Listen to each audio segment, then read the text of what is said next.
Hello everyone, मैं Kapil Tripathi केमस्फीयर classes में आपका स्वागत करता हूं।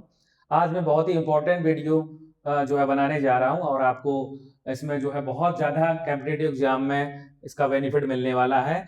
इसमें जेई, नीट और बोर्ड प्रिपरेशन सब में ये बहुत हेल्पफुल है। और इसमें आपको मैं सारे फॉर्मूले पहले चैप्टर जिसका नाम क्या है, some basic concept of chemistry. इस चैप्टर में जो है बहुत मोल कॉन्सेप्ट को इस चैप्टर को हम जो है क्या कहते हैं कि इसमें मोल के क्वेश्चन बहुत सारे होते हैं, लिमिटिंग रीजेंट के, मास परसेंटेज के और मोलैलिटी के, मोल फ्रैक्शन के। तो इसमें सारे टॉपिक हम कवर करेंगे और खासकर इसमें पूरी फॉर्मूला लिस्ट आपको मिलेगी और सभी फॉर्मूलों पे हम एक एक न्यूमेरिकल भी कराएंगे। तो आपको ये पूरा एक तरीके से अच्छे से अगर आप ये वीडियो अच्छे से देख लेंगे तो 70-80% आपको ये बहुत काम आएगा। 70-80% काम आ जाएगा, बोर्ड में ये लगभग लगभग पूरा काम आ जाएगा। तो ये वीडियो दोनों ही क्लास के लिए कॉमन है, 11th और 12th में, क्योंकि 12th में भी बहुत सारी चीजें इससे मिल जाएंगी आपको। क्योंकि 12th में जो सॉल्यूशन चैप्टर है उसमें मोल का काफी यूज है, तो वहां पे भी ये बहुत काम आएगा। ठीक है, तो इसको आप देखेंगे और जो है पूरे वीडियो को देखें, क्योंकि इसमें लास्ट तक जो है सारी चीजें इंपॉर्टेंट है। और पूरा लास्ट तक देखेंगे और भी बच्चों को शेयर करेंगे जिससे उनको भी एग्जाम में हेल्प मिल सके। तो ये किसको कवर करेगा? ये आपको जो है क्विक रिवीजन फॉर्मूले का कराएगा, क्विक रिवीजन कराएगा फॉर्मूले का। जो इसमें फॉर्मूले का क्विक रिवीजन होगा, फॉर्मूले का क्विक रिवीजन होगा, अच्छी गाइडेंस मिलेगी इसमें। बोर्ड एग्जामिनेशन के लिए काफी इंपॉर्टेंट है, जेई में भी बहुत काम आएगा, नीट एग्जाम जो होते हैं उसमें भी काम आने वाला है। मोल्स की पूरी जानकारी इसमें मिलेगी, स्टोकियोमेट्रिक कैलकुलेशन में भी ये हेल्पफुल है। लिमिटिंग रीजेंट्स में जो बहुत इंपॉर्टेंट टॉपिक है, जो बहुत दिक्कत करता है बच्चों को, इसकी हम एक बहुत अच्छी ट्रिक भी बताएंगे जिससे आप जो है लिमिटिंग रीजेंट को 1 मिनट में जो है निकाल लोगे। और लिमिटिंग रीजेंट अगर आपने पता कर लिया तो तुरंत ही आप जो है उसका जो प्रोडक्ट फॉर्म होने वाला है उसको भी इजीली निकाल पाओगे। तो स्टोकियोमेट्री अगर आपको पहले सीखनी होगी, उसके बाद में लिमिटिंग रीजन का क्वेश्चन भी हो जाएगा। और उसमें जो सॉल्यूशन वाला जो है पार्ट, जो मास परसेंटेज में यूज होता है, वो भी इसमें क्लियर हो जाएगा। ठीक है, तो इसको अंत तक देखेंगे, क्योंकि अगर आप शुरुआत में ही थोड़ा बहुत देखेंगे तो उससे काम नहीं चलेगा, क्योंकि फॉर्मूला सीट है इसमें और हर फॉर्मूले पे हम क्वेश्चन कराएंगे। तो आप जो है लास्ट तक इसको देखिएगा। ठीक है, तो स्टार्ट करते हैं। देखो, सबसे पहले क्या है, ये टेम्परेचर कन्वर्जन। टेम्परेचर कन्वर्जन जो है वो आपका काम आएगा Fahrenheit to Celsius, Celsius to Fahrenheit, Kelvin to Celsius, Celsius to Kelvin. तो इन यूनिट्स का हम जो है इस फॉर्मूले का यूज करेंगे। अगर हमारे पास में फ़ारेनहाइट टेम्परेचर है तो हम सेल्सियस निकाल पाएंगे, और सेल्सियस अगर टेम्परेचर है तो फ़ारेनहाइट निकाल पाएंगे। फॉर्मूला क्या है? टी फ़ारेनहाइट में अगर आपको दिए, टी फ़ारेनहाइट आपको निकालना है फ़ारेनहाइट में, तो सेल्सियस आपको क्या होगा, गिवन होगा। सेल्सियस आपको क्या होगा, गिवन होगा। जैसे कि मान लीजिए कोई कह दे कि आपके पास में 25 डिग्री सेल्सियस टेम्परेचर है। टेम्परेचर आपका कितना दिया है, 25, और इसको कन्वर्ट करीजिए, कन्वर्ट इनटू फ़ारेनहाइट। तो क्या करेंगे आप इसको पुट कर देंगे, T equal to 9/5 into 25 plus 32। क्या रिजल्ट देगा, 5 5 जा 25, तो ये हो जाएगा 9 5 जा 45 प्लस 32। तो रिजल्ट कितना देगा, 7 एंड 3 4 7, 77 क्या हो जाएगा बोलो, फ़ारेनहाइट। तो अगर कोई पूछे 25 degree Celsius normally room temperature, standard room temperature माना जाता है, तो इस वो फ़ारेनहाइट में क्या होगा, तो फ़ारेनहाइट में क्या होगा, 77 फ़ारेनहाइट हो जाएगा। तो फ़ारेनहाइट निकालने के लिए सेल्सियस पता होना चाहिए। ठीक है, तो सेल्सियस निकाल सकते हैं। दूसरा, अगर आपको सेल्सियस ही को केल्विन में कन्वर्ट करना है तो क्या करेंगे, टेम्परेचर केल्विन में निकालना है। सेल्सियस आपको दिया है कितना, 25, तो 25 प्लस 273.15। नॉर्मली जो है न्यूमेरिकल्स में जो टेम्परेचर है वो किस में लेते हैं, केल्विन में निकालते हैं। तो क्या है कि ये जो है सेल्सियस 273.15 जो है ये पूरी एग्जैक्ट वैल्यू है, तो उसको नहीं रखते हैं जनरली, लेकिन ये एग्जैक्ट वैल्यू है। अगर हम इसको 25 प्लस 273 भी कर दें तो भी आपका काम चल जाता है न्यूमेरिकल्स में जितने भी हैं। तो ये आपका कन्वर्ट हो जाएगा 298। तो इससे आपको टेम्परेचर वाली यूनिट कन्वर्जन का जो है निकालने का तरीका मिलता है। एक तो ये फ़ारेनहाइट निकालने का, सेल्सियस गिवन होगा, फ़ारेनहाइट निकाल लो, सेल्सियस गिवन है, केल्विन निकाल लो, और केल्विन गिवन है, सेल्सियस निकाल लो। ठीक है। मान लो कोई क्वेश्चन आ जाए कि आपको केल्विन दिया है, तो केल्विन से आपको क्या करना है, आपको सेल्सियस निकालना है, केल्विन को कन्वर्ट करना है फ़ारेनहाइट में। तो आप क्या करेंगे, पहले सेल्सियस निकालेंगे फिर फ़ारेनहाइट निकालेंगे। ठीक है, तो ये आपका टेम्परेचर कन्वर्जन है। दूसरा देखते हैं density and volume matrix. Density का फॉर्मूला क्या होता है, mass upon volume. Density equal to mass upon volume, ये इसका फॉर्मूला होता है। कितने लीटर वॉल्यूम में कितना मास उस सब्सटेंस का प्रेजेंट है, ये होती है डेंसिटी। ठीक है, तो डेंसिटी का इन मोल कॉन्सेप्ट में यूज होता है। आपको वॉल्यूम ऑफ सॉल्यूशन गिवन होगा, मास ऑफ सॉल्यूशन गिवन होगा, तो डेंसिटी ऑफ सॉल्यूशन आप निकाल पाओगे। ठीक है, डेंसिटी निकालने का क्या फॉर्मूला है, मास अपॉन वॉल्यूम। हाँ, इसमें ये जो ध्यान रखना है कि सॉल्यूशन का वॉल्यूम लेते हैं, इसमें सॉल्यूशन का वॉल्यूम लेते हैं और मास ऑफ सॉल्यूशन लेते हैं, तो आपको डेंसिटी ऑफ सॉल्यूशन मिल जाएगा। बच्चे इसमें गलती करते हैं, इसमें वॉल्यूम जो ले लेते हैं वो क्या ले लेते हैं, सॉल्वेंट का वॉल्यूम ले लेते हैं कई बार। तो सॉल्वेंट का वॉल्यूम नहीं लेना है, किसका लेना है, सॉल्यूशन का वॉल्यूम लेना है, सॉल्यूशन का वॉल्यूम। और यहाँ पे मास ऑफ सॉल्यूट ले लेते हैं, नहीं लेना है, मास ऑफ सॉल्यूशन ही लेगा, तभी आपको डेंसिटी ऑफ सॉल्यूशन मिल पाएगी। ठीक है, ये गलती मत करना। डेंसिटी ऑफ सॉल्यूशन क्या करोगे, density of solution equal to mass of solution upon volume of solution. ठीक है, तो ये ध्यान रखना कि वॉल्यूम किसका लेना है, सॉल्यूशन का वॉल्यूम लेना है, मास ऑफ सॉल्यूशन लेना, डेंसिटी ऑफ सॉल्यूशन ले लेना। तो कई बार आपको वॉल्यूम निकालने की जरूरत पड़ती है न्यूमेरिकल, जैसे मोलैरिटी है, मोलैरिटी में आगे आप पढ़ेंगे, मोलैरिटी में वॉल्यूम की नीड रहेगी। तो वॉल्यूम आप कौन सा निकालेंगे, सॉल्यूशन का वॉल्यूम। तो आपको डेंसिटी ऑफ सॉल्यूशन चाहिए, डेंसिटी ऑफ सॉल्यूशन और मास ऑफ सॉल्यूशन, तो आप वॉल्यूम ऑफ सॉल्यूशन निकाल पाएंगे और फिर मोलैरिटी निकाल लेंगे। ठीक है, तो ये काम का है। अच्छा, इसमें यूनिट ध्यान रखिएगा, 1 लीटर इक्वल टू 1 डेकामीटर। तो कई बार बच्चे कंफ्यूज हो जाते हैं, जैसे वॉल्यूम लिखा हुआ है 10 डेकामीटर क्यूब, तो अब उसमें बच्चे सोचते हैं कि ये क्या दिया गया है, कैसे हम जो है इसका वॉल्यूम जो है लीटर में कन्वर्ट करें। तो ये ऑलरेडी ही 10 डेकामीटर क्यूब क्या होगा, 10 लीटर होगा जाके। ठीक है, बाकी आपका जो है 1 लीटर इक्वल टू क्या होता है, 1000 ml होता है। तो इन यूनिट से आपका पूरा काम चल जाता है। मीटर क्यूब का बहुत ज्यादा यूज नहीं होता, हालांकि आप याद कर सकते हो, निकाल सकते हो कि 1 लीटर में कितना होता है, 1 लीटर इक्वल टू कितना होता है, 10⁻³ मीटर क्यूब। तो ये आप याद कर सकते हो। ठीक है, तो ये यूनिट कन्वर्जन बहुत इंपॉर्टेंट रहेगा। कौन कौन सा यूनिट कन्वर्जन, ये यूनिट कन्वर्जन आपका काफी इंपॉर्टेंट रहेगा, ये वाला कि डेकामीटर क्यूब क्या होता है, 1 decametre cube equal to 1 litre. ठीक, और 1 लीटर में कितने ml होते हैं, 1000 ml। अच्छा, एक चीज और कर लीजिएगा, 1 litre equal to 1000 centimetre cube. ठीक है, 1000 सेंटीमीटर क्यूब। तो ये भी यूनिट काफी यूज होने वाली, ये भी इंपॉर्टेंट रहेगी, ये भी इंपॉर्टेंट रहेगी। ठीक है, या फिर हम ऐसे याद रख सकते हैं 1 ml equal to 1 centimetre cube. ठीक है, तो ये आपको समझ में आ गया होगा कि टेम्परेचर कन्वर्जन सेल्सियस, केल्विन और फ़ारेनहाइट। दूसरा density mass upon volume, solution का वॉल्यूम और सॉल्यूशन का मास का रेशियो अगर हम होगा तो डेंसिटी ऑफ सॉल्यूशन निकल आएगी। जनरली हम वॉल्यूम फाइंड करते हैं मोल कॉन्सेप्ट की ज्यादातर न्यूमेरिकल में, डेंसिटी गिवन होती है और मास ऑफ सॉल्यूशन गिवन होता है या निकाल लेते हैं, उसके बाद में वॉल्यूम ऑफ सॉल्यूशन निकाल लेते हैं, फिर मोलैरिटी वगैरह में हम इसको यूज करते हैं। ठीक है, तो ये आपको समझ में आ गया होगा। आगे बढ़ते हैं, मास कंजर्वेशन। मास कंजर्वेशन क्या कहता है, mass cannot neither be created nor be destroyed, it can be converted into one form into another form। मतलब total mass of reactants equal to total mass of products। जैसे कि देखिएगा, total mass is conserved in all non nuclear reaction, जैसे कि C plus O2 gives क्या, CO2। ठीक है, carbon का मास कितना मान लेते हैं, 12 ग्राम, 12 ग्राम, और कितना 16 इंटू 2 कितना हो जाएगा, 32। ठीक है, इधर पे निकाल लो 12 इंटू 16 इंटू 2, तो कितना हो जाएगा, 12 प्लस 32, रिजल्ट क्या देगा, 44। और इधर रिजल्ट कितना आएगा, 44 ग्राम। ठीक है, 44 ग्राम। तो आप देख पा रहे हैं प्रोडक्ट का मास और रिएक्टेंट का मास क्या आ रहा है, रिएक्टेंट का मास, रिएक्टेंट मास 44 ग्राम और प्रोडक्ट्स मास वो भी क्या आ रहा है, 44 ग्राम। ठीक है, बहुत सिंपल है।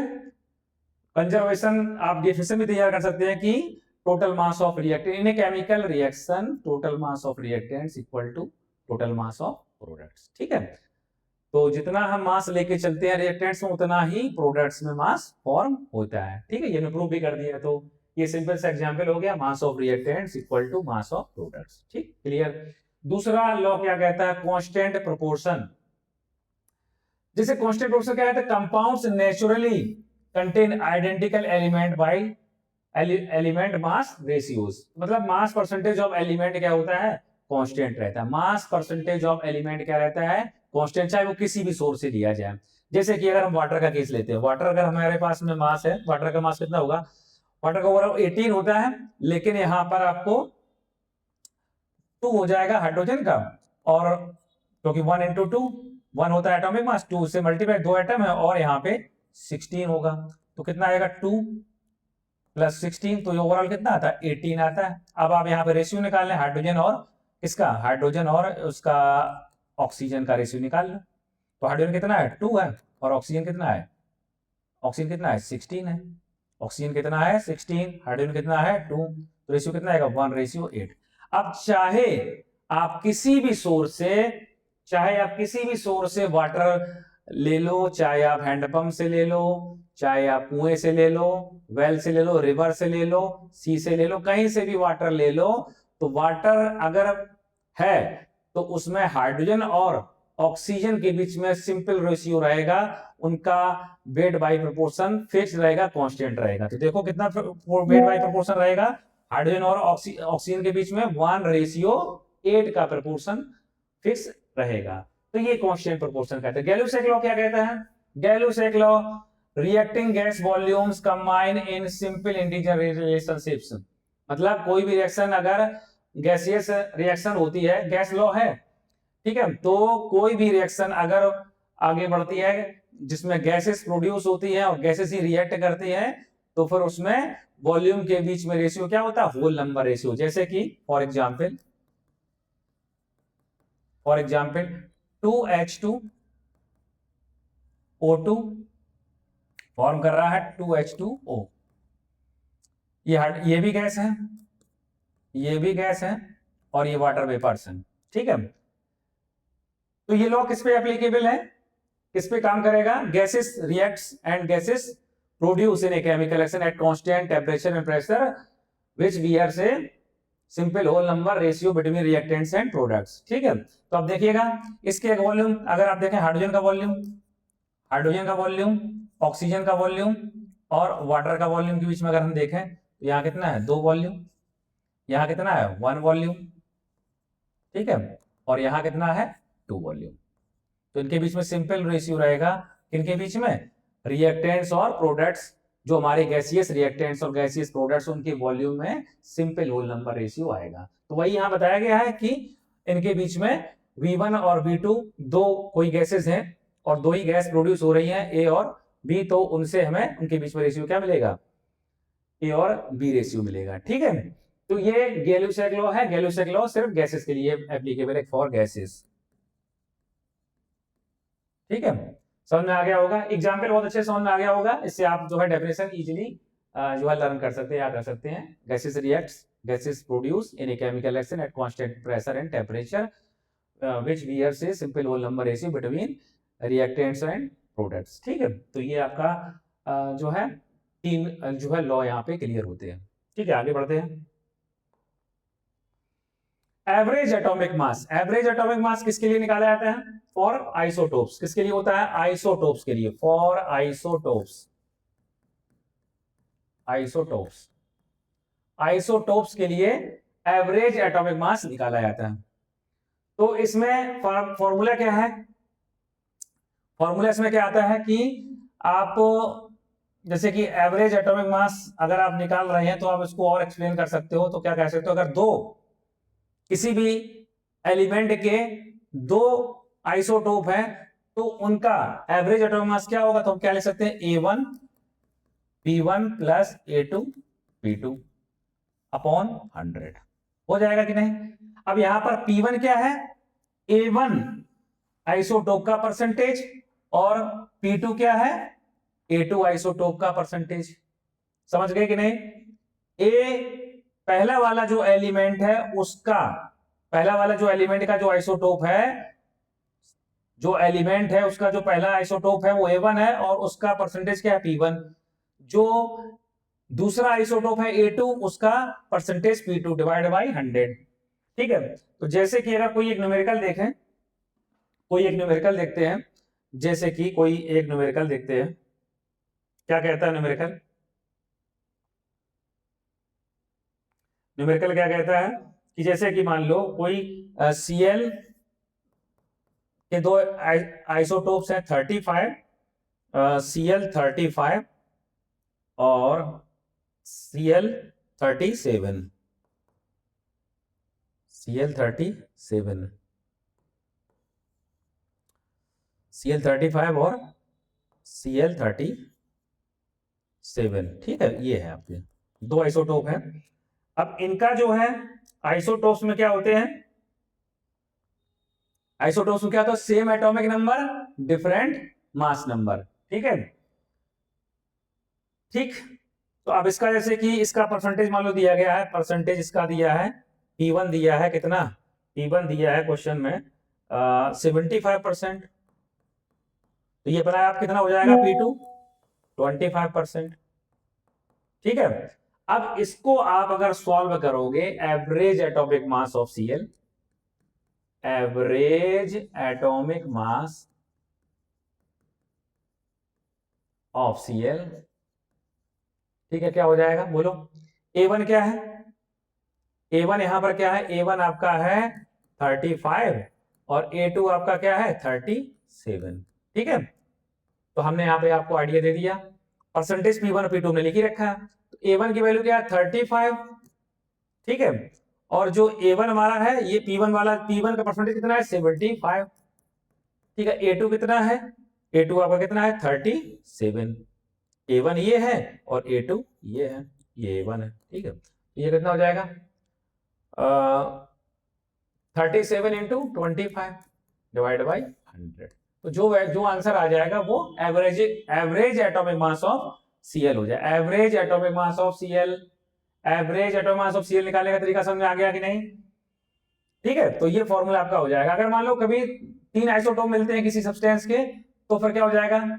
एवरेज एटॉमिक मास, एवरेज, ठीक है, क्या हो जाएगा A1 P1 plus A2 P2 plus A3 P3 divide by 100। तो ये आंसर हो जाएगा। ठीक है, इस तरीके से इसी कैलकुलेशन आप कर लीजिएगा, इसी कैलकुलेशन कर लीजिएगा, क्योंकि वीडियो वन शॉट है और ज्यादा लंबा ना हो पाए, तो आप इसको कैलकुलेट करिए। मेथड हमने आपको बता दिया। ठीक है, अब आते हैं molecular formula mass. Molecular formula mass में क्या होगा? मॉलिक्यूलर फॉर्मूला मास क्या कहता है? Total stoichiometric sum of absolute atomic weights within a compound's formula. ठीक है, तो जैसे कि मान लो आपके पास में कोई फॉर्मूला है, CH4 ही है। CH4 कौन है? मीथेन। कौन है? मीथेन है। अब इसमें आपके पास में दो N1 क्या होगा? N1 क्या होगा? नंबर ऑफ कार्बन एटम 1, और N2 क्या होगा बोलो? 4। ठीक है, तो मोलर मास निकाल लो। Molar mass of CH4, N1 और कार्बन का मास, कार्बन का मास, कार्बन मास प्लस H का N2 और hydrogen mass divide by, divide इसमें कुछ करना नहीं है ना, डिवाइड कुछ नहीं करना क्योंकि Ni और M। तो यहां पर आप अगर और रिप्रेजेंट अच्छे से करना चाहो तो N1 M1 plus N2 M2। ठीक है, N1 की वैल्यू क्या होगी? N1 की वैल्यू क्या होगी बोलो? N1 की वैल्यू क्या होगी?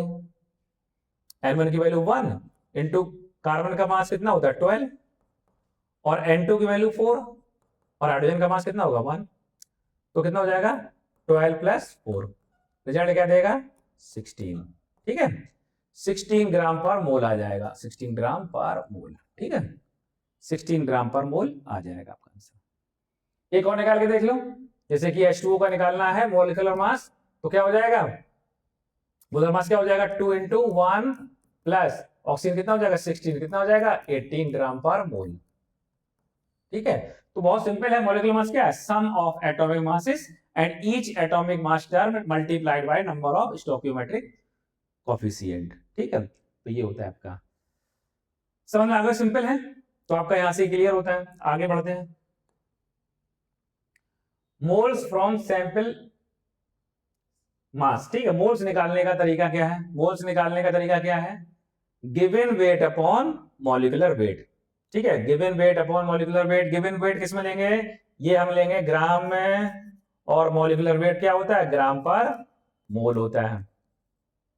ठीक है, ग्राम में ही लेना हमेशा मास। अब जैसे क्वेश्चन आ जाए कि आपको convert convert 46 gram of sodium into moles, तो आ जाएगा क्या? देखो, n equal to n of sodium क्या हो जाएगा? गिवन वेट कितना है? 46 ग्राम, और इसका एटॉमिक मास कितना होता है सोडियम का? सोडियम का एटॉमिक मास कितना होता है? 23। तो 23 से डिवाइड कर दो ग्राम पर मोल, ये कितना आ जाएगा? 23 चूज 2, तो कितना होगा? 2 मोल्स। तो यहां पे हमने मास किसमें रखा? ग्राम में। याद रखिएगा, इसमें मास किसमें रखा हमने? इसमें ग्राम में रखा। ग्राम में ही रखना है आपको। मोल्स निकालने के लिए ग्राम एटॉमिक, ग्राम में गिवन मास रखा जाता है और डिवाइड किया जाता है उसके ग्राम एटॉमिक मास से। ठीक है, तो मोल निकालने का सिंपल तरीका है। अब आगे बढ़ते हैं। Moles from particle quantities. Moles from quantity, तो इसका फॉर्मूला क्या है? Number of particles divided by Avogadro number. Avogadro number क्या वैल्यू है? 6.022 10 पावर 23 पर मोल। जैसे कोई क्वेश्चन आ जाए, convert 3.011 10 to the power 23 particles into moles. ठीक है, ये क्वेश्चन आ जाए, क्या करेंगे आप? फॉर्मूला लगाएंगे। n equal to given number of particles कितने हो गए? गिवन नंबर ऑफ पार्टिकल्स ये हो गए 3.011 10 टू दी पावर 23, और एवोगाड्रो नंबर कितना है? 6.022 10 टू दी पावर 23। ठीक है, 23 से 23 पावर कट गई, और ये आपका 2 टाइम्स कट जाएगा, क्या आ जाएगा? 1/2, और क्या आंसर आ जाएगा? 0.5 मोल्स। ठीक है, क्लियर? बहुत इंपॉर्टेंट फॉर्मूले, फॉर्मूले को तैयार रखिएगा। नंबर ऑफ पार्टिकल्स आपको दिए हो, कोई भी पार्टिकल, चाहे मॉलिक्यूल्स हो, चाहे आयंस हो, चाहे एटम्स हो, ठीक है, चाहे कोई पार्टिकल्स हो, डिवाइडेड बाय एवोगाड्रो नंबर, तो उससे आपको क्या मिलेगा? मोल्स मिलेगा। और ये वाला फॉर्मूला कब अप्लाई होगा? जब आपको गिवन वेट किसमें दिया है? ग्राम में दिया जाए। ठीक है, ग्राम में गिवन वेट दिया जाए तो आपको ये फॉर्मूला लगाना है। तो समझ में आ गया होगा। नेक्स्ट आगे बढ़ते हैं। Moles from gaseous STP volumes. तो गैसियस एसटीपी वॉल्यूम्स में मोल्स निकालने का तरीका क्या है? जैसे कि कोई कह दे, कोई क्वेश्चन पूछता है कि आपको मोल्स निकालने हैं और वॉल्यूम आपको गिवन है लीटर में। ठीक है, तो मोल्स निकालने क्या है? जैसे कि क्वेश्चन मिल जाए आपको, कन्वर्ट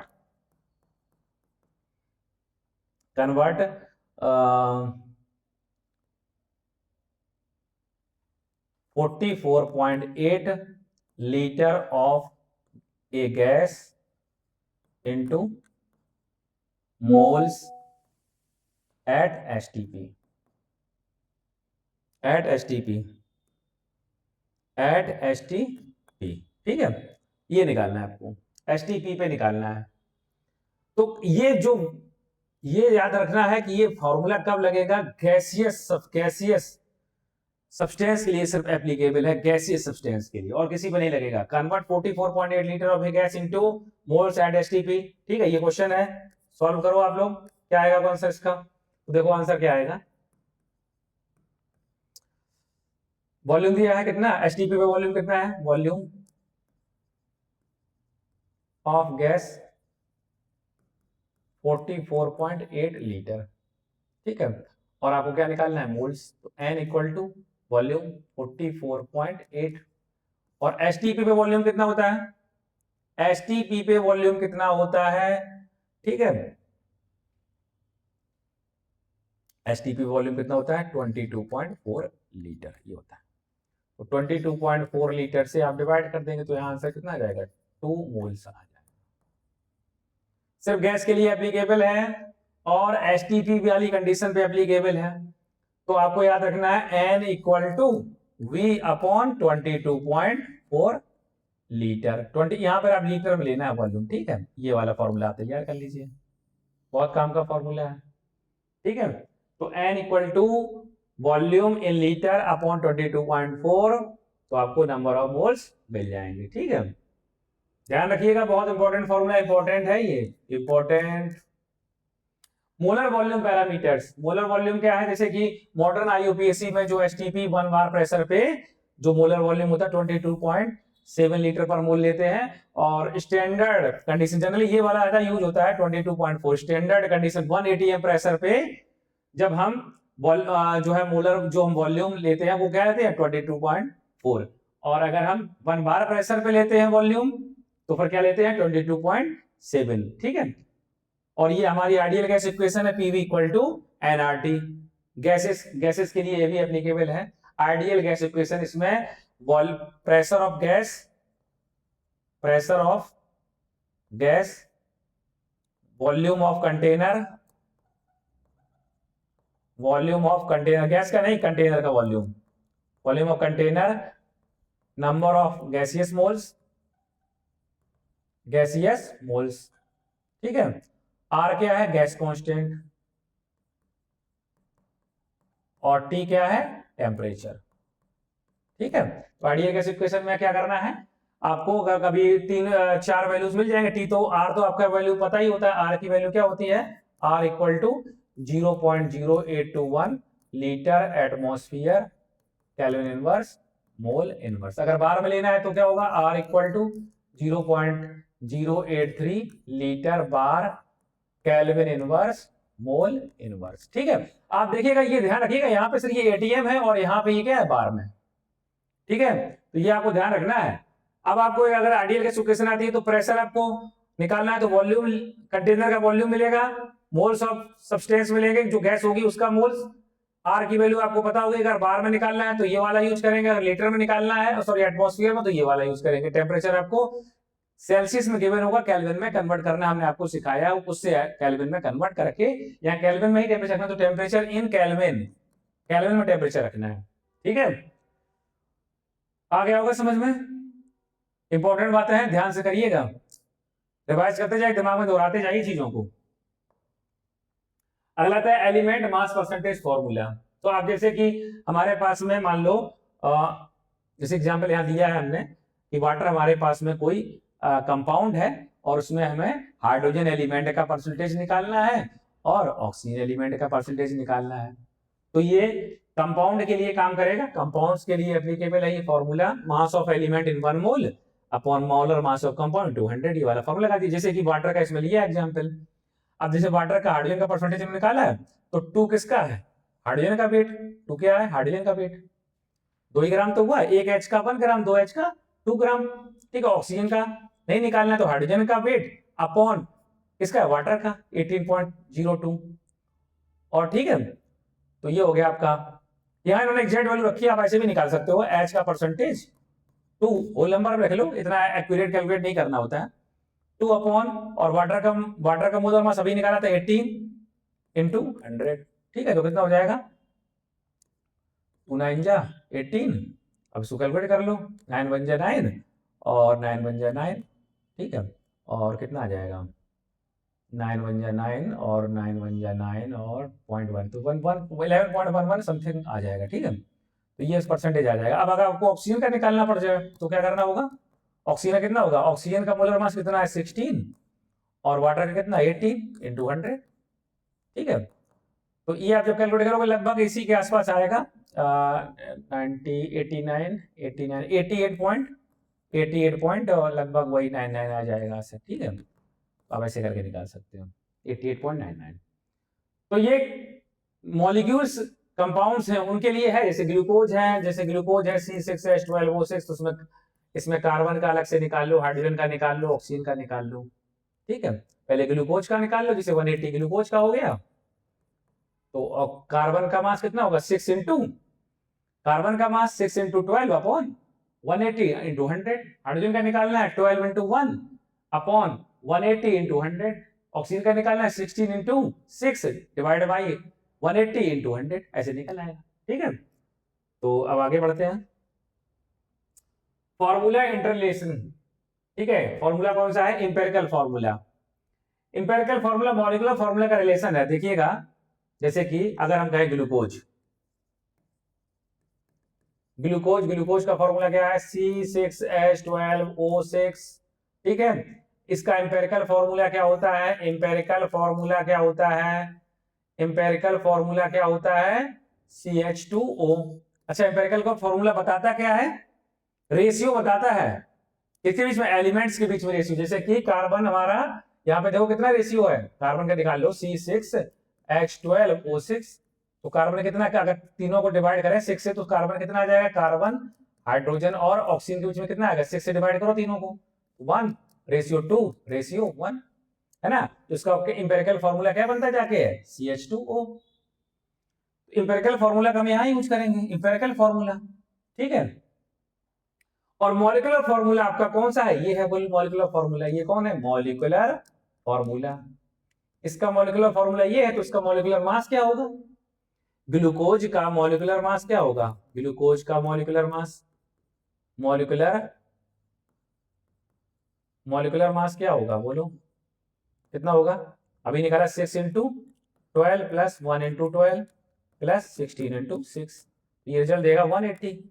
ठीक है, एन की वैल्यू निकाल सकते हो आप। देखो यहाँ n equal to molar mass upon empirical formula mass. तो एन आपका यहां से क्या आ जाएगा, एन आपका क्या जाएगा, मोलर मास कितना है, मोलर मास कितना निकला है इसका 180, और एम्पिरिकल फॉर्मूला मास और निकाल लो। अब एम्पिरिकल फॉर्मूला कौन सा है, ये एम्पिरिकल फॉर्मूला है, तो इसका निकाल लो मास 12 प्लस 1 इंटू 2 प्लस 16, तो कितना हो जाएगा 12 प्लस 2 प्लस 16 कितना हो जाएगा 30। ठीक है, तो 30 निकाल लो, डिवाइड कर दो, कितना आ जाएगा, एन की वैल्यू कितनी आ जाएगी, 6 आ जाएगी। ठीक है, एन की वैल्यू 6 अगर आ गई है तो मॉलिक्यूलर फॉर्मूला भी निकाल, अगर एन निकाल लिया तो मॉलिक्यूलर फॉर्मूला निकल आएगा। ठीक है, इंपेरिकल फॉर्मूला आपके पास में अगर मान लो क्वेश्चन आ जाए, ये आ जाए क्वेश्चन, इसी को हम क्वेश्चन में कन्वर्ट करते हैं, आप ध्यान से देखिएगा।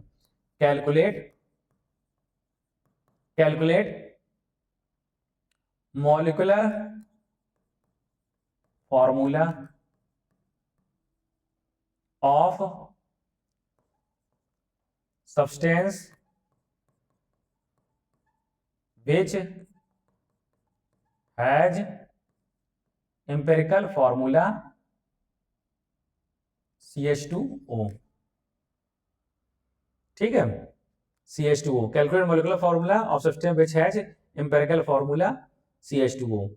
ठीक है, और एन इसमें कितना है, गिवन है कितना 6, तो मॉलिक्यूलर फॉर्मूला निकाल लो।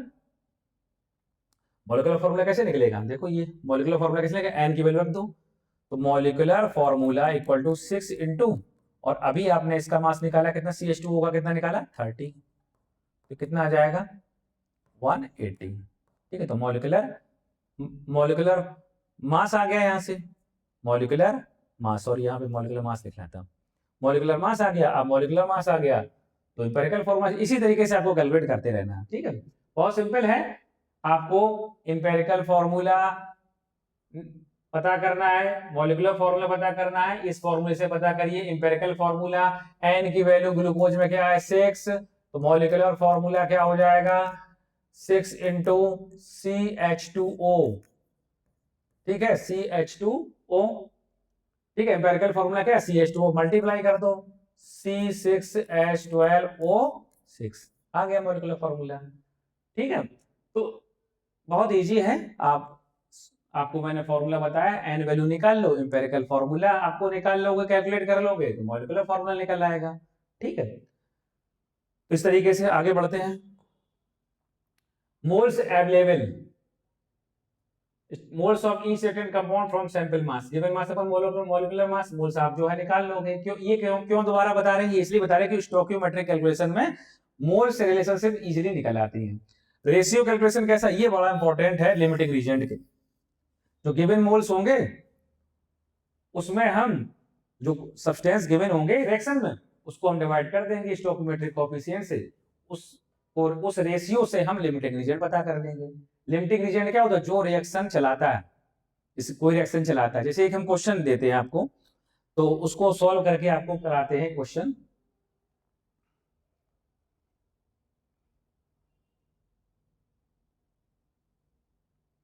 एक क्वेश्चन कराते हैं,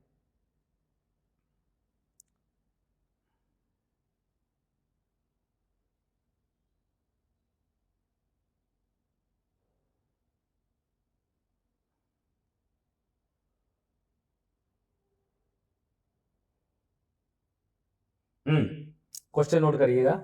question, if 2 gram of H2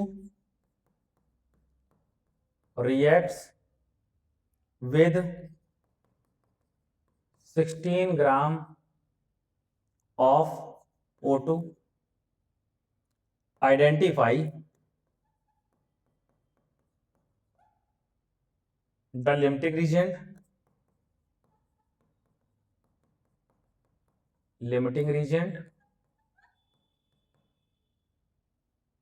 and calculate the mass of water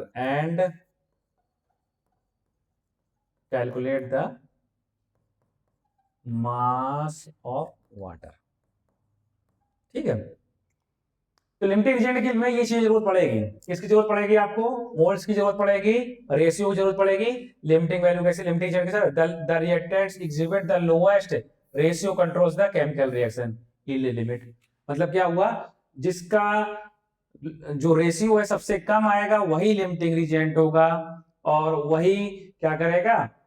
जो प्रोडक्ट को फॉर्म करेगा, उसी से रिएक्शन आगे बढ़ेगी। तो देखो ये क्वेश्चन समझिएगा, इसको कराते हैं, ये बहुत खास क्वेश्चन है। इस क्वेश्चन को हम आपको ट्रिक दे रहे हैं, वो बहुत अच्छी ट्रिक है, उस ट्रिक से ही आप लिमिटिंग रीजेंट के क्वेश्चन 3 मार्क्स के इजीली कर पाएंगे। ठीक है, तो पहले क्या निकालोगे? मोल्स का फॉर्मूला यूज करेंगे, यहाँ ग्राम में मास लेते हैं, तो लिखो मोल्स ऑफ H2। H2 का वेट कितना है? 2 ग्राम। 2 डिवाइडेड बाई 2, क्यों? मोलर मास कितना है? मोलर मास कितना है? 2, तो कितना आ जाएगा? 1 मोल। इसी तरीके से H2 का हो गया, तो आप किसका? O2 का मोल्स ऑफ O2 कितना लेंगे? 16। अब यहां आप 16 मत रख देना, क्योंकि O2 का मोलर मास लगेगा, O का मोलर मास नहीं लगेगा, O2 का। तो 16 इंटू 2, 16 से 62 कट गया, तो ये कितना हो जाएगा? 1/2, मतलब 0.5 मोल्स। ठीक है, ये आ गया। तो आपको दोनों मोल्स आ गए। हमने क्या बोला था? ये वैल्यू कैसी है? क्वेश्चन में गिवन है, मतलब फॉर्मूला क्या कहेगा? नंबर ऑफ मोल्स अवेलेबल, जो क्वेश्चन में गिवन मोल्स हैं, जो अवेलेबल वैल्यू है मोल्स में, अपॉन स्टोकियोमेट्रिक कोएफिशिएंट। स्टोकियोमेट्रिक कोएफिशिएंट के लिए क्या करना है? स्टोकियोमेट्रिक कोएफिशिएंट के लिए क्या करना है? आपको इक्वेशन लिखनी आनी चाहिए बैलेंस्ड। तो आप क्या लिखेंगे? किसकी रिएक्शन हो रही है? 2H2 बैलेंस कर रही है reaction, 2H2 plus O2 simple reaction है 2H2O। ठीक है, तो ये वाटर फॉर्म हो गया। अब आप इसमें स्टोकियोमेट्रिक कोएफिशिएंट हाइड्रोजन है कितने हैं? 2, और यहाँ कितना है? 1, यहाँ कितना है? 2। तो इसकी हमें जरूरत नहीं है अभी फिलहाल में, इसकी जरूरत है किसकी? हाइड्रोजन का रेशियो निकाल लो। रेशियो क्या होगा? देखो रेशियो क्या होगा बोलो?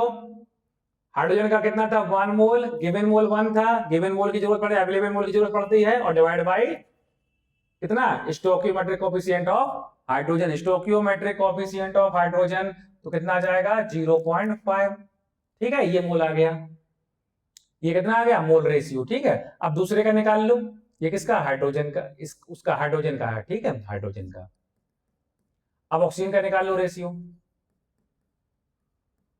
O2 का निकाल लो। O2 का कितना है? देखो O2 के मोल कितने थे?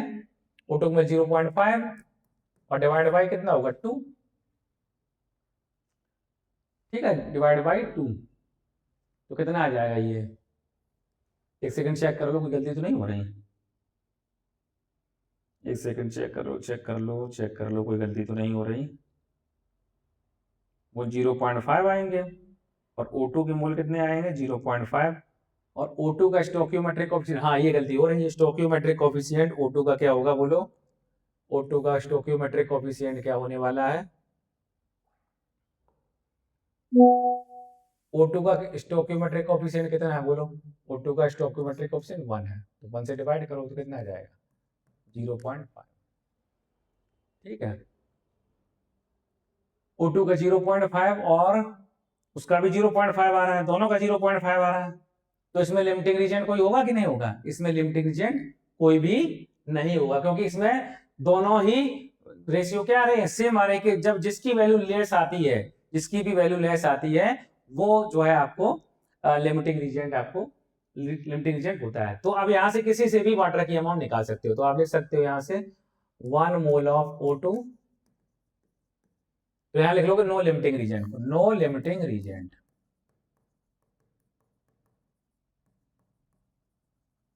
ठीक है। तो अब मोल्स, अब आप किसी से भी चाहे O2 से वाटर निकालो चाहे हाइड्रोजन से, 1 मोल ऑफ O2 प्रोड्यूस कितना करेगा 2 मोल्स ऑफ वाटर, और आपके पास में है कितना O2, आपके पास में O2 है कितना 0.5 मोल, 0.5 मोल्स कितना प्रोड्यूस करेगा, प्रोड्यूस 0.5 इंटू 2 कितना करेगा 1 मोल ऑफ H2O, ठीक है। तो ये आंसर हो जाएगा। इसमें कोई लिमिटिंग रीजेंट नहीं आ रहा है, लिमिटिंग रीजेंट कैसे आता है, रेशियो कैलकुलेट करके आता है, रेशियो कैलकुलेट करके लिमिटिंग रीजेंट आता है। एक क्वेश्चन हम होमवर्क में दे देंगे, आप लोग सॉल्व करना, तो आप उसमें लिमिटिंग रीजेंट इसी मेथड से निकाल के दिखाना मुझे, ठीक है, कमेंट में भेजना, अगर कोई डाउट होगी तो हम क्लियर कर देंगे। एक बार प्रोसेस समझ लो लिमिटिंग रीजेंट की क्या होगी, सबसे पहले क्या करेंगे, गिवन वेट जो ग्राम में दिया गया उसको मोल्स में कन्वर्ट कर लेंगे, जैसे कि हमने यहाँ मोल्स में कन्वर्ट कर लिया ये और ये, किनके रिएक्टेंट्स के मोल्स को हम कन्वर्ट कर, रिएक्टेंट्स के मोल्स हम निकाल लेंगे, फिर हम इक्वेशन लिखेंगे किनके किनके बीच में रिएक्शन हो रही है, उसके जो स्टोइकियोमेट्रिक कोएफिशिएंट है, जैसे इसमें हाइड्रोजन का मोल और डिवाइडेड बाय हाइड्रोजन का स्टोइकियोमेट्रिक कोएफिशिएंट सॉरी, और moles of O2 divided by O2 का स्टोइकियोमेट्रिक कोएफिशिएंट, तो उसमें जो लेस वैल्यू होगी, दोनों में जो लेस वैल्यू होगी वही लिमिटिंग रीजन होगा। इसमें क्या है, दोनों में ही वैल्यू क्या आ रही है, सेम आ रही है, उसमें लिमिटिंग रीजन नहीं है। तो आप चाहे O2 से वाटर की वैल्यू निकालो, वाटर की अमाउंट, चाहे H2 से वाटर की अमाउंट, सेम वैल्यू आएगी, आंसर आपका 1 मोल ऑफ H2O ही आएगा। कैलकुलेट करना आप लोग, ठीक है। कोई प्रॉब्लम हो, कोई डिफिकल्टी आई हो तो आप कमेंट में लिखना, मैं दोबारा से आपको उसका पूरा सॉल्यूशन बता दूंगा और डिटेल में 2-3 क्वेश्चन करा दूंगा, ठीक है। तो ये आपका हो गया लिमिटिंग रीजन का। अब आता है mass percentage and ppm definition, parts पर मिलियन, बिल्कुल सिंपल है। मास परसेंटेज में क्या है, देखो mass of solute, weight of solute, इसमें ग्राम में ले लो और ये भी ग्राम में ले लो, ठीक है, और 100 से मल्टीप्लाई कर दो। अब इसमें क्या है कि पार्ट्स पर मिलियन में क्या होता है, ये चीज तो सेम ही है, weight of solute upon weight of solution, बस इसमें क्या 100 ग्राम में हम मास निकालते हैं, ठीक है, और ये हम किसमें निकाल रहे हैं 10 टू द पावर 6 में निकाल रहे हैं। ये हमारा फॉर्मूला कब यूज होता है, ये हमारा फॉर्मूला कब यूज होता है, जब हमारे पास में जो अमाउंट है वो ट्रेस कंपोनेंट हो। ट्रेस का मतलब क्या है, जैसे कोई हमारा रूम है और उसमें कोई हीलियम गैस वगैरह बहुत लिटिल अमाउंट में होगी, तो अब हीलियम का हम क्या निकाल सकते हैं, ppm निकाल सकते हैं, पार्ट्स पर मिलियन निकाल सकते हैं। तो हीलियम का वेट ग्राम में अपॉन पूरे कमरे में जितना भी कंपोनेंट है उनका weight into 10 to the power 6, मतलब सॉल्यूशन का वेट मान लो पूरे कमरे का, जितने भी गैसेस उनका weight into 10 to the power 6। Mass percentage में क्या होगा, मास परसेंटेज में क्या होगा, अभी मैं थोड़ी देर पहले बताया था एलिमेंट वाला, उसी तरीके से होगा। जैसे हमारे पास में कोई दो कंपोनेंट है ए और बी, और ए का परसेंटेज हमें निकालना है, तो ए का मास अपॉन टोटल मास, ए प्लस बी का मास इनटू 100, ठीक है। जैसे ए मास परसेंटेज ऑफ ए निकालना है, मास परसेंटेज ऑफ ए, तो आप क्या लिखोगे, mass of A divided by mass of A plus mass of B, ठीक, इनटू 100, क्योंकि दो ही कंपोनेंट है। If it A and B two components are available, two components are available, ठीक है, तो ये तब होगा। अब इसी तरीके से अगर आप इसी जगह पे ए हमारा बहुत लिटिल अमाउंट में प्रेजेंट हो, बहुत ही ट्रेस क्वांटिटी में, बहुत छोटी सी वैल्यू में, एक ड्रम में अगर 2 बूंद मिला दी जाए तो 2 बूंद का क्या होगा, 2 बूंद का मास अपॉन पूरे ड्रम के मैं जो कंपोनेंट्स उनका मास इनटू 10⁻⁶ तब पार्ट्स पर मिलियन लगाएंगे। तब यहाँ पे पीपीएम ऑफ ए निकाले, पीपीएम ऑफ ए तो क्या होगा, mass of A divided by mass of A plus mass of B into 10⁻⁶। तो ये पीपीएम ऑफ ए निकल आएगा। बिल्कुल सिमिलर तरीका है, बस ये प्लेस क्वांटिटी में यूज होता है पीपीएम और 10⁻⁶ से मल्टीप्लाई होता है, और ये कब होता है 100 ग्राम में निकाला जाता है। ठीक है, तो ये पार्ट्स पर मिलियन और हो जाए। मोल फ्रैक्शन देख लीजिए, मोल फ्रैक्शन, मोल का फ्रैक्शन है ना, मोल का फ्रैक्शन देखो, ये हमेशा ही मोल फ्रैक्शन क्या होता है, अगर दो कंपोनेंट ए और बी हैं तो उनका दोनों का मोल फ्रैक्शन एक के इक्वल होगा। इसका मतलब क्या होगा, x is less than 1 and xb is less than 1। ठीक है, दोनों की वैल्यू एक से कम ही आएगी और ओवरऑल दोनों को ऐड कर दे तो 1 आना चाहिए। ये कैलकुलेट करके आप जो है आंसर को चेक भी कर सकते हो। तो मोल्स का फ्रैक्शन है, मतलब अगर हमारे पास दो कंपोनेंट तो बी का मोल फ्रैक्शन क्या होगा, moles of B upon moles of A plus moles of B. ठीक है, तो ये मोल्स हो जाए। मोल्स फ्रैक्शन क्या है, it is the ratio of particular component to the total moles of compounds. ठीक है, वो टोटल मोल्स ऑफ कंपोनेंट्स। तो अगर दो कंपोनेंट है ए और बी, तो अगर मोल फ्रैक्शन ऑफ बी निकालते हैं तो moles of B upon total moles. ठीक है, टोटल मोल्स, तो ये आपका मोल फ्रैक्शन का हो जाएगा। मोल फ्रैक्शन के क्वेश्चन बहुत इजी है। मोल फ्रैक्शन में क्या, मोल्स निकाल लो। ठीक है, मोल्स फ्रैक्शन निकाल लो और हमेशा ही एक से छोटी वैल्यू आनी चाहिए, कभी भी एक वैल्यू नहीं, वन या वन से मोर नहीं आनी चाहिए, क्योंकि वन अगर आती है तो उसका तो सब्सटेंस एक ही है और कोई दूसरा सब्सटेंस है ही नहीं, है ना। तो हमेशा ही दो कंपोनेंट है या तीन कंपोनेंट में हम मोल फ्रैक्शन निकालते हैं और उसमें जो है तीनों कंपोनेंट मिला के या दो कंपोनेंट मिला के टोटल मोल फ्रैक्शन 1 होना चाहिए। ठीक, तो ये होना चाहिए। अब इसमें अगर क्वेश्चन अगर आप ये करना चाहें तो आप कर सकते हैं क्वेश्चन, एक क्वेश्चन जो है आप कर सकते हो। अगर हम कोई क्वेश्चन अगर आपको दें तो एक क्वेश्चन अगर करना चाहो, क्या क्वेश्चन दे दें आपको, सिंपल टॉपिक है ये।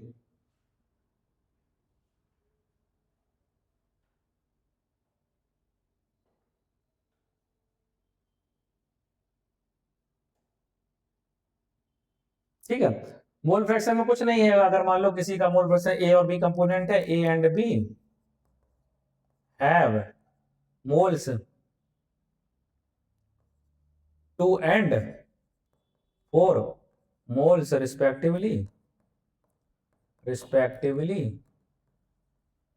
calculate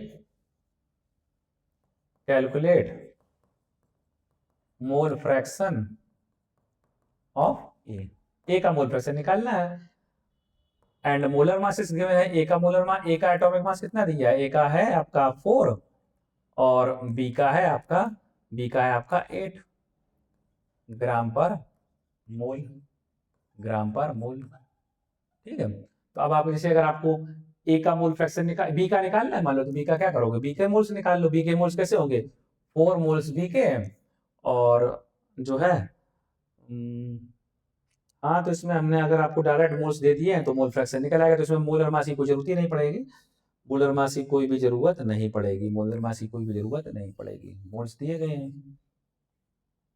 ठीक है, मोल्स दिए गए तो 4/2 + 4, 4/6।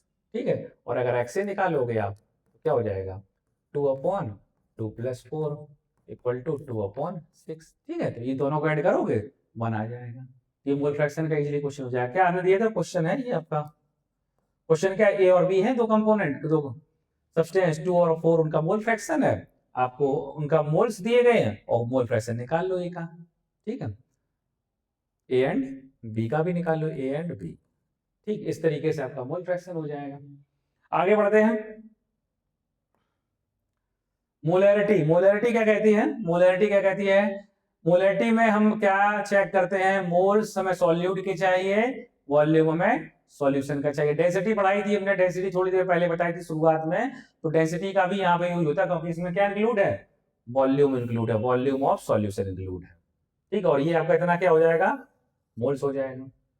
ठीक है, तो उसको ऐसे भी ले सकते हो, m = number of moles of solute divided by volume of solution into 1000। ठीक है, ये कब लेंगे, जब ये ml में होगा।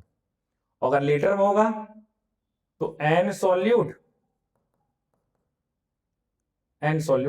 तो इसको मिटा दीजिए, तो गलत हो रहा है। N solute divided by volume solution in litre, तो ये हो जाएगा। तो इसमें हमें 1000 से मल्टीप्लाई नहीं करना पड़ेगा, इस वाले में करना पड़ेगा, या फिर यहाँ पे और सेंटीमीटर क्यूब हो तो भी करना पड़ेगा। ठीक है, तो ये आपका फॉर्मूला हो जाएगा। मतलब ये टेम्परेचर डिपेंडेंट है। अगर टेम्परेचर अगर बढ़ेगा, टेम्परेचर को अगर आप इंक्रीज करोगे, ठीक है, तो वॉल्यूम भी क्या होगा, इंक्रीज, और मोलरिटी विल डिक्रीज। ये वेरी इंपॉर्टेंट कुछ बात हो जाती है कि मोलरिटी टेम्परेचर के बढ़ाने पे क्या होती है, कम हो जाती है। मतलब वॉल्यूम, टेम्परेचर बढ़ाओगे वॉल्यूम बढ़ेगा, वॉल्यूम बढ़ेगा तो मोलरिटी डिक्रीज होगी, क्योंकि मोलरिटी क्या है, इनवर्सली प्रोपोर्शनल ऑफ वॉल्यूम है, इनवर्सली प्रोपोर्शनल ऑफ टेम्परेचर भी कह सकते हैं इसको। ठीक है, तो क्या है, it is defined as the number of moles of solute dissolved per litre of solution. It is denoted by capital M and its unit mole per litre. Unit क्या होगी, यूनिट क्या होगी, मोल पर लीटर। इसकी unit क्या हो जाएगी, मोल per litre. ठीक है, मोलैलिटी क्या होती है, मोलैलिटी और मोलैलिटी में क्या डिफरेंस, इसमें सॉल्यूट एंड सॉल्यूशन की बात करेंगे हम, सॉल्यूशन की, और सॉल्यूशन का क्या लेंगे, वॉल्यूम, इसके क्या लेंगे, मोल्स। इसमें किसकी बात करेंगे, सॉल्यूट के मोल्स, सॉल्यूट के मोल्स, कौन, मोल्स की जरूरत पड़ेगी। और किसके बीच में बात करेंगे, सॉल्वेंट की। और सॉल्वेंट किसमें होगा, सॉल्वेंट के क्या होगी, अमाउंट, ग्राम या फिर केजी। ठीक है, तो ये क्या है, it is defined as the number of moles of solute dissolve 1 kg of solvent. It is denoted by small m, its unit mole per kg, mole per KG. ठीक है, ये हो जाएगी। टेम्परेचर इंडिपेंडेंट, क्योंकि इसमें वॉल्यूम का कोई include नहीं है, तो टेम्परेचर का कोई effect, no effect, temperature independent. ठीक है, टेम्परेचर इंडिपेंडेंट है, तो आप इसको सिंपली लिख सकते हो, m equal to n solute divided by weight of solvent in gram into 1000 gram में, या फिर n solute upon weight of solvent, और किसमें, केजी में। ठीक है, यूनिट यहां पे याद रखना है, यूनिट क्या होगी, यूनिट क्या होगी, मोल पर केजी, टेम्परेचर इंडिपेंडेंट। समझ में आई बात की नहीं, समझ में आ गई। मोलैलिटी क्या है, सॉल्यूट और सॉल्वेंट में बात करेंगे, किसके किसके बीच में रिलेशनशिप है, सॉल्यूट और सॉल्वेंट के बीच में। इसमें किसके बीच में है, सॉल्यूट और सॉल्यूशन के बीच में। यहां सॉल्यूट और सॉल्वेंट, सॉल्यूशन का वॉल्यूम होगा मोलैलिटी में, सॉल्वेंट का वेट होगा। ठीक है, डिनोटेड किससे कर रहे हैं, स्मॉल एम से, यहां कैपिटल एम से। क्लियर, बिल्कुल सिंपल है। इसका क्वेश्चन जो है हम आपको दे दें क्या,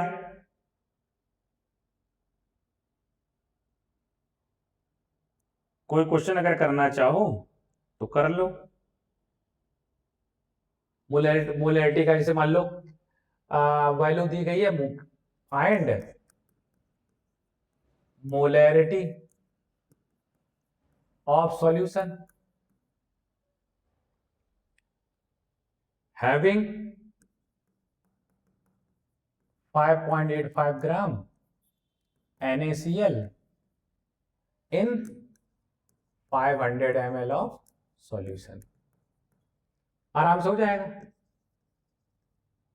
ठीक है, आराम से हो जाएगा। कैसे करोगे इसको, कैसे करोगे, एम निकालोगे आप, सॉल्यूट के मोल्स, सॉल्यूट कौन है, NaCl, सॉल्यूट कौन है, NaCl, और वॉल्यूम का सॉल्यूशन का वॉल्यूम कितना, 500 ml, तो 5.85, और NaCl का मोलर मास कितना होता है, 58.5, वॉल्यूम कितना होगा, 500 ml, ml में है अगर तो 1000 से मल्टीप्लाई।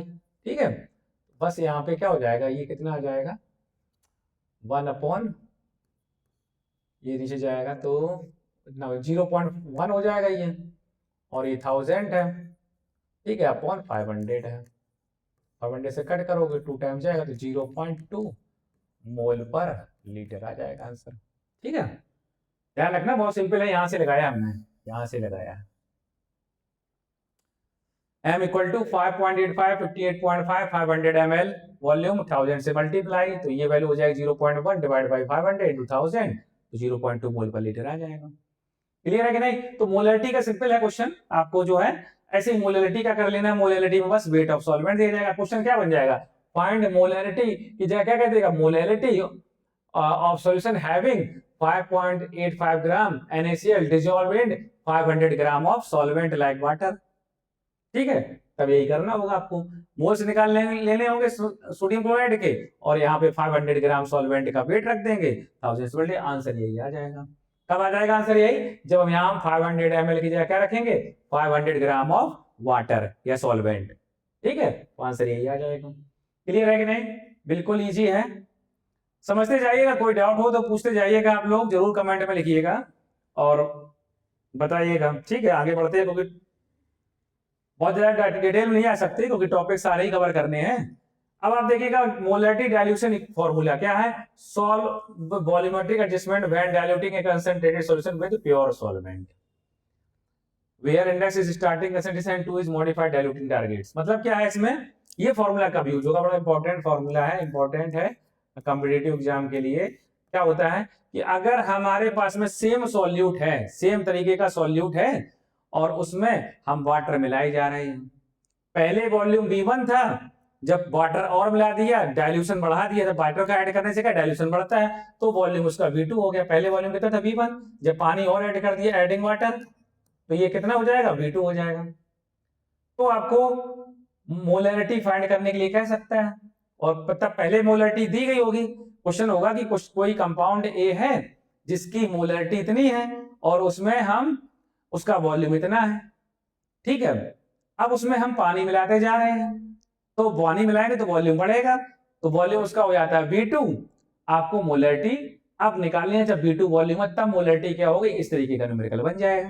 ठीक है, तो ये कब यूज होगा, use when same solute is available and water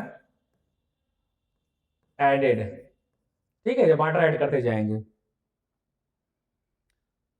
तब ये फॉर्मूला लगेगा। अब इसमें और इसमें क्या डिफरेंस है, इस पे भी हमको क्वेश्चन करा देंगे आपको। ठीक है, अभी ये क्वेश्चन करा देंगे इस पे।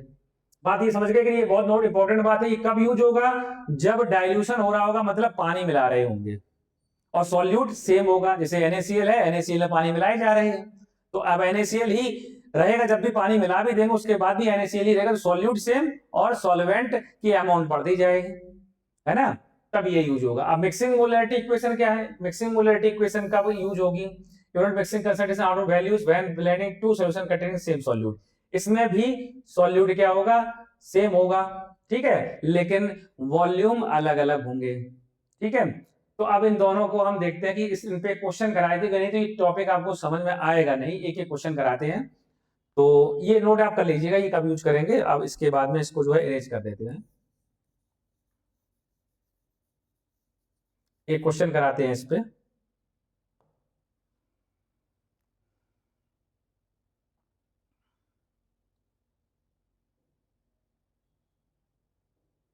एक क्वेश्चन कराते हैं, एक बढ़िया क्वेश्चन कोई कराते हैं आपको।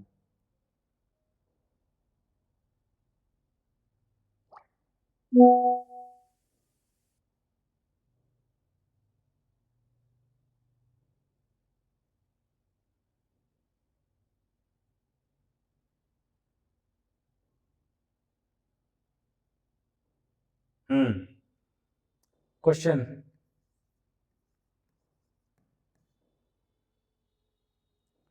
2 molar HCl solution is diluted to 500 ml if the final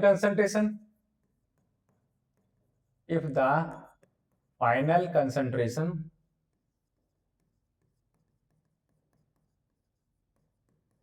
if the final concentration is 0.5 molar, 0.5 molar, find the initial volume, find the initial volume. ठीक है, ये निकालना है आपको। क्वेश्चन को अच्छे से पढ़ लो। तो इन्होंने कहा कि 2 मोलर एसिड, मतलब मोलरिटी आपको, अब इसका सॉल्यूशन देखते हैं। M1 क्या होगा बोलो, 2। ठीक है, ये डाइल्यूटेड कर दिया टू 500 ml तक। मतलब क्या है, जब इसमें पानी हमने मिला दिया तो हमारा ये वॉल्यूम V2 हो गया। V2 होगा कितना, 500 ml। ठीक है, और तब उसकी मोलरिटी क्या हो गई, M2। M2 क्या होगी, 0.5। ठीक है, आपको V1 फाइंड करना है। कर लेंगे कि नहीं, कर लेंगे, बताइए आप लोग।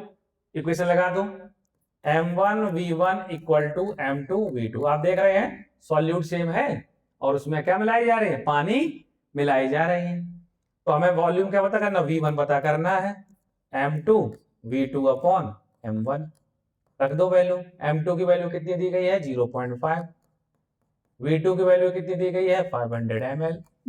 अच्छा, यहाँ पे वॉल्यूम सेम रखना है। वॉल्यूम की तरफ सेम मतलब क्या है, यूनिट सेम रखनी है, ml ml में ही लेना है या लीटर लीटर में ही लेना है। ठीक है, वॉल्यूम सेम रखना है। M1 क्या है, 2, तो ये कितना हो जाएगा, 250।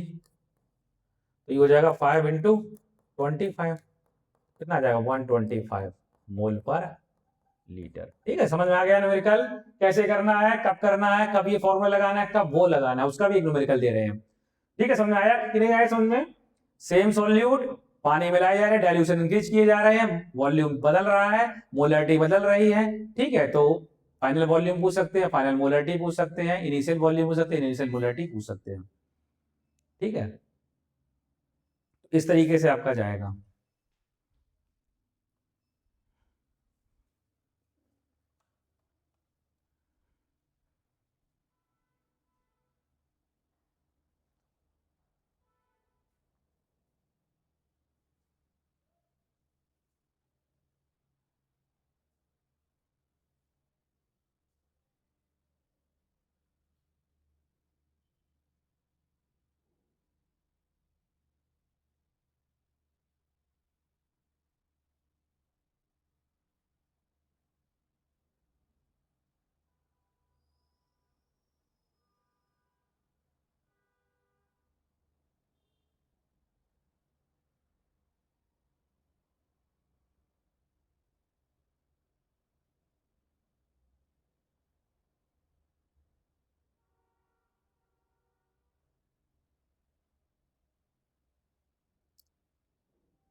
ठीक है,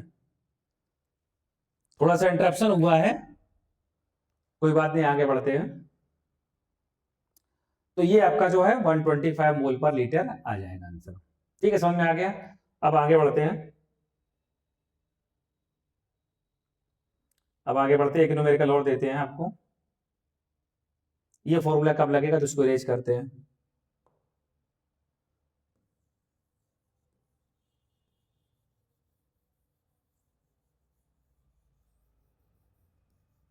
इसको इरेज करते हैं।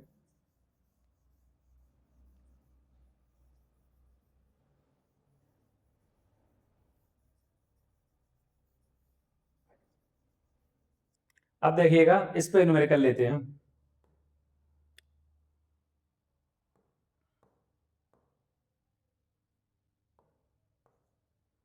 ठीक है, इस पे लेते हैं, मिक्स मोलरिटी इक्वेशन पे लेते हैं। Question 100 ml of 2 molar NaCl is mixed with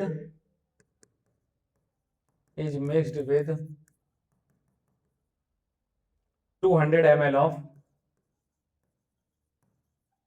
1 molar NaCl।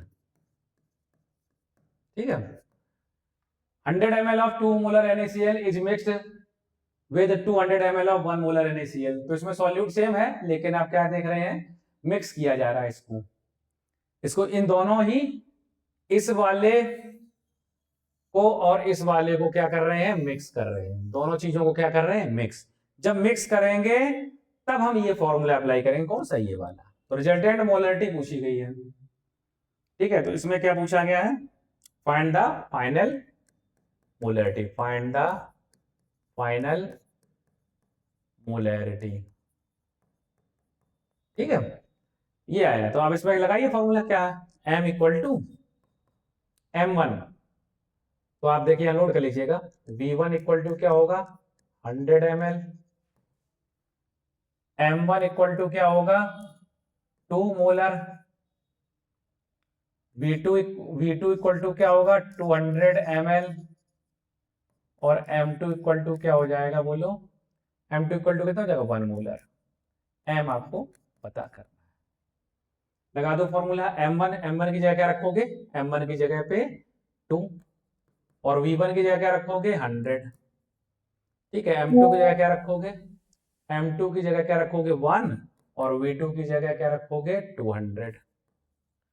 Overall add कर दो, वॉल्यूम 100 प्लस 200, तो कितना हो जाएगा, 200 प्लस 200 अपॉन 300, कितना हो गया, 500 डिवाइडेड बाई 300, कट कर दो, 5/3 और 3 से डिवाइड कर दो, 3 बन जाए 3।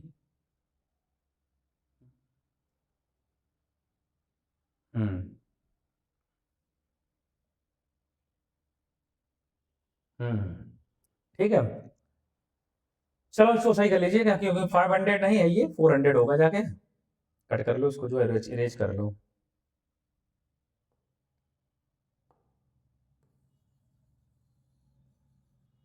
फोर हंड्रेड डिवाइड बाई 300,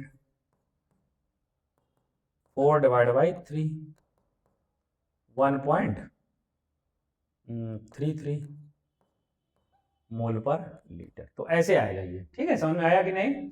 ये कब अप्लाई करेंगे, ये तब अप्लाई करेंगे जब आपको फाइनल मोलरिटी निकालनी हो, दो सॉल्यूशन को मिक्स कर किया जाए, दो सॉल्यूशन, जैसे एक ये 1 और एक ये 2, दोनों को मिक्स किया जाए, तब आपको फाइनल मोलरिटी निकालनी है। ठीक है, अब आगे बढ़ते हैं, समझ में आ गया होगा। तो आपके जो है ये मास परसेंटेज के फॉर्मूले जो आपको याद रखने हैं, कुछ फॉर्मूले हमने यहाँ पे लिख दिए हैं, और मोल फ्रैक्शन का ये फॉर्मूला है, मोलरिटी का ये फॉर्मूला है, और मोलरिटी का ये फॉर्मूला है। लेकिन मोलरिटी जो है वो टेम्परेचर डिपेंडेंट है, और ये टेम्परेचर इंडिपेंडेंट है, ये टेम्परेचर इंडिपेंडेंट है, ये टेम्परेचर इंडिपेंडेंट है। ठीक है, इस तरीके से ये जो है आपका क्वेश्चन हो जाता है।